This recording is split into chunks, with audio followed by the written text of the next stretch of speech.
নজর হেফাজত করো। নারী দেখো না, অস্থির ছবি দেখো না। তোমার বড় মোবাইল দরকার, ব্যবহার করো। যেটা দরকার ওটার জন্য, তোমার মাদ্রাসার কাজ, তোমার স্কুলের পড়ালেখার কোনো কাজে, ব্যবসার কোনো কাজে, চাকরির কোনো কাজে, ঠিক আছে ভাই, যেটুকু দরকার ওইটুকু ব্যবহার করো।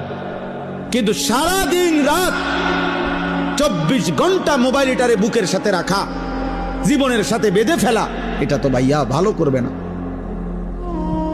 আমরা চেষ্টা করলাম বুঝাইতে, রাত গভীরে আমি বললাম ইয়াগুদ্দু মিন আবসারিহিম, আল্লাহর ওয়াদা, ইন্নাল্লাযীনা ইউহিব্বুনা আন তাশিআল ফাহিশাতু ফিল্লাযীনা আমানু লাহুম আযাবুন আলীমুন ফিদ দুনিয়া ওয়াল আখিরাহ। নওজোয়ান শোনো এই কোরআনের আয়াত। আল্লাহ বলছে যাদের দ্বারা সমাজে অশ্লীলতা ছড়িয়ে পড়ে, বেহায়াপনা ছড়িয়ে পড়ে, আমি তাদেরকে দুনিয়াতেও কঠিন শাস্তি দেব, আখিরাতেও কঠিন শাস্তি দেব।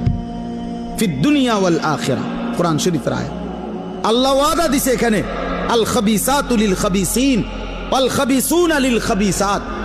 এই যুবক শোনো, আল্লাহ বলছে যেই যুবকের চরিত্রহীন, যেই যুবক নারী, ছবি, অশ্লীল, জিনা, ব্যভিচার, নিজের হাতকে নিজের লজ্জাস্থানে নাপাক কাজে ব্যবহার করছে, এই অসভ্য দুশ্চরিত্র লম্পট, আল্লাহ ওয়াদা দিছে নাফরমান, মনে রাখিস তোর বউও মিলবে এমন খবিস। এই যে কোরআন শরীফ আল্লাহর ওয়াদা, আল্লাহ বলছে খবিস, তোর বিবিও হবে খবিস। তুই তখন বুঝবি, তোর বেডি যখন আরেক বেড়ার লগে চলবো তখন বুঝবা, তখন বুঝবা দুনিয়া কা অন্ত মানুষের বেডি চাও, টের পাও না।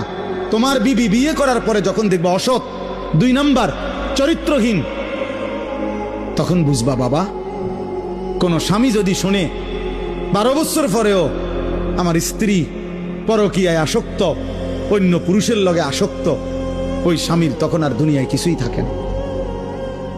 1000 কোটি টাকাও তখন কিছু হয় না, তার জীবনটাই তখন জাহান্নামের টুকরা হয়ে যায়। আমি একজন না, আমি এমন শত শত মানুষ জানি